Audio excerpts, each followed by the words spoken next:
Let me ask you something honestly. How many years have you been studying English? 1 year? 3? 5? Maybe 10 or more? Now tell me, can you have a real conversation in English right now? Not a rehearsed one, not the one you practice in your head before bed. A real one. Spontaneous, natural. The kind where you're not counting seconds while someone waits for your answer. If your answer is no, I want you to hear this. The problem is probably not how long you've been studying. The problem is what you've been studying and how. Welcome to Fluency with Vivi. I'm Vivi, and today we're going to talk about something that nobody told me when I started learning English, and something that changed everything when I finally figured it out. Hey everyone, I'm Robert, and I want to say something before we even start. If you've been studying English for years and still feel stuck, you are not failing. You are just given the wrong map. The wrong map, I love that. Because that's exactly what it feels like, right? You're walking, and the destination never arrives. And you think, what is wrong with me? Why isn't this working? When the answer is, you're following the wrong directions entirely. Okay, before we get into this, I need to tell you about my notebooks. Oh no. How many? 12. 12 notebooks? 12 beautiful notebooks, color-coded, organized by theme, English on the left column, Portuguese on the right column. Every new word, perfectly catalogued. I spent years filling those notebooks. I was proud of them, honestly. They were art. They sound like art. They were art that did absolutely nothing for my speaking.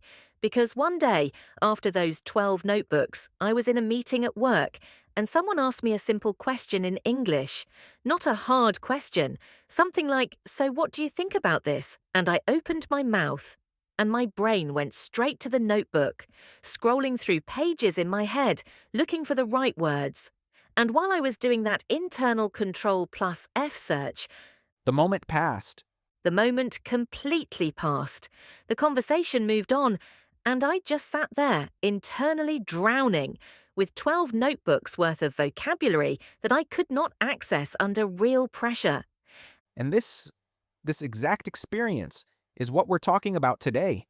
Because I know I'm not the only one, right? You know exactly what I'm describing. The feeling of studying, and then getting into a real conversation, and your brain just goes offline. The brain goes offline, and the vocabulary is somewhere in there. You know it is, but you can't reach it when you actually need it.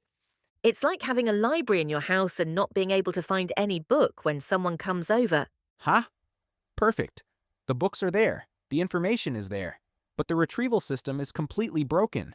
And the reason, the actual scientific reason, is exactly what we need to talk about. Okay, Robert, tell us, what is actually happening? So here's what's going on. There are two fundamentally different ways your brain can store language. The first way is what I call declarative memory. This is the knowing about system. It's where facts, rules, lists, and translations live. It's conscious. It's organized. It's the system that works great in a classroom or when you're filling in a notebook. This is the 12 notebook system. Exactly. The 12 notebook system. And it works. For tests, for writing, for slow, careful reading. But here's the problem. Real conversation doesn't use declarative memory. Real conversation uses procedural memory, the knowing how system. The same system that lets you ride a bicycle, drive a car, type without looking at the keyboard. Oh, that's why it feels automatic when you're fluent. Because it is automatic. Fluent speakers aren't thinking about grammar or searching through word lists. The language is in their procedural memory. It just comes out. Like breathing. So when I spent years filling notebooks, I was loading the wrong memory system for speaking. You were building a library in the wrong room. You built an incredible declarative memory library. But speaking lives in the procedural room. And the procedural room was empty. You built a library in the wrong room. The whole method was wrong for the goal.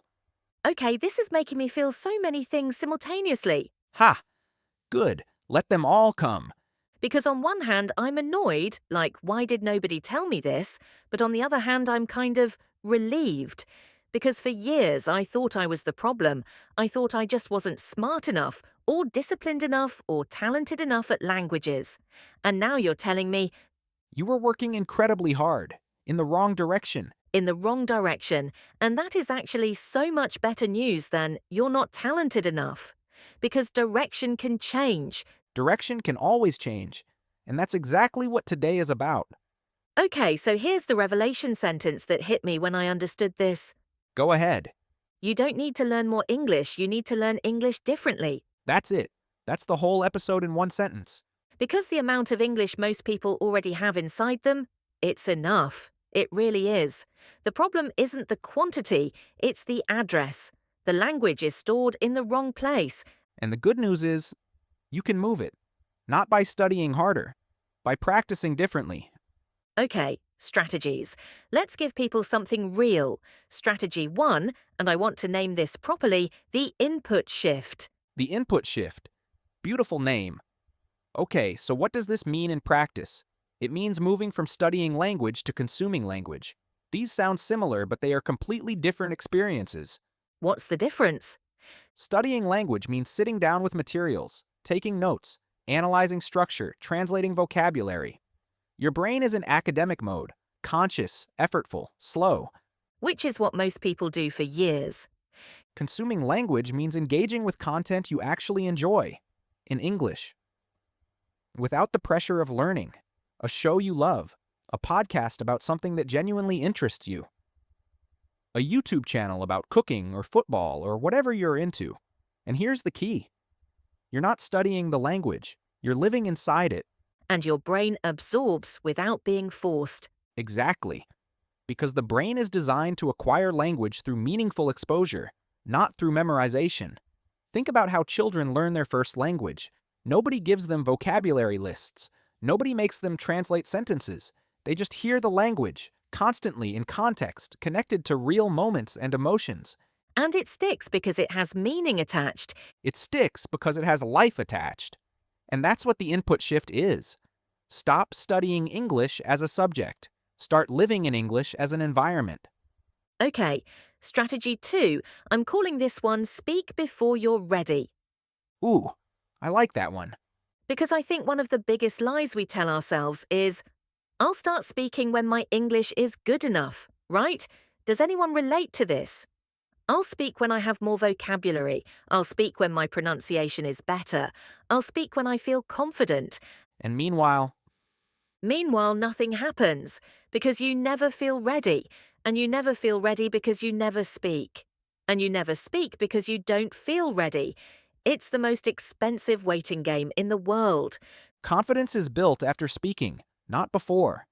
Write that down. Confidence is built after speaking, not before. The readiness you're waiting for, it comes from doing the thing, not from preparing to do the thing. And here's what's important about this strategy. You don't need a perfect conversation. You don't need a native speaker. You can start by narrating your own life in English.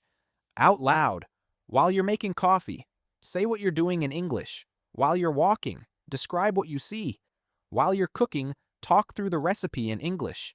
I did this, and I felt insane at first. Ha! Everyone does. I was in my kitchen talking to my pan in English. Now I'm adding the onions. They smell amazing. I always cry when I cut onions. Why do I always cry when I cut onions? And what happened to your English after you started doing that? It got faster. Because I was training the retrieval system, the procedural memory, not just filling the storage. I was practicing the actual act of producing English in real time. Which is exactly what speaking requires, and which you cannot train by reading a grammar book. Strategy 3. This one is my favorite. I'm calling it Ditch the Translation. The hardest one for most people. So hard, but so important. Because here's the thing, every time you translate a word before you understand it, you're adding a middleman. Portuguese becomes the reference point for everything. English becomes the foreign thing you have to convert from and to. And that conversion process, that constant mental translation, is exactly what creates the lag, the delay, the feeling of your brain going loading, loading, loading, while someone waits for your answer. The goal is to bypass Portuguese completely. And how do you actually do that? You stop learning words as translations. You start learning words as experiences. When you learn the word cozy, Don't think cozy equals a conchigante. Think, cozy equals that specific feeling of being in a warm blanket on a rainy Sunday with a hot drink. The English word connects directly to the feeling. No Portuguese in the middle. So the word goes straight to the experience in your brain. And the retrieval is instant, because there's no translation step. The word and the meaning are the same thing, like they are in your native language. This is how Portuguese works for you. You don't think door equals porta every time you open a door. You just know what a door is. Exactly. And that directness, that's what fluency actually feels like. Not, I know the Portuguese word and now I'm translating it. Just knowing. So for anyone doing vocabulary lists, the fix is not to stop learning vocabulary. It's to learn vocabulary differently. Through images, through feelings, through stories, through context, not through translations. And every time you catch yourself translating and redirect, you're rewiring. You're building the direct connection. It takes time, but it happens. And when it does, that's when you feel the change. Okay, I want to say something before we close that I think is really important, because someone listening right now has been studying English for a long time, and they might hear this episode and feel frustrated, like, why didn't I know this earlier? I wasted so much time. I know that feeling is real. But here's what I want to say. You didn't waste time. The foundation you built, even the wrong way, it's still there. The vocabulary you memorized, the grammar you studied, it's all in there. What we're talking about today is not starting over, it's redirecting. Taking everything you already have and finally giving it a way to come out. Moving the library to the right room. Moving the library to the right room, you did the work, now we're just changing where it lives. Okay, here is your challenge this week. I want you to pick one thing, just one, that you already enjoy. A show, a podcast, a YouTube channel. Any content about any topic you actually love. And I want you to find it in English, not to study it, not to take notes, just to enjoy it, in English. Let your brain hear real English in the context of something you actually care about. And then come tell us in the comments, in English, in your own words, even one imperfect sentence, what that thing is. What did you choose? What's the one thing you love that you're going to start experiencing in English this week? We read every single comment. And if this episode changed something in the way you think about studying, please hit the like button. It helps more people find us. And subscribe so you don't miss what's coming next week. Because we're just getting started. I'm Vivi. And I'm Robert. This is Fluency with Vivi. Stop studying harder. Start living in English. See you next week. Bye, everyone. Bye.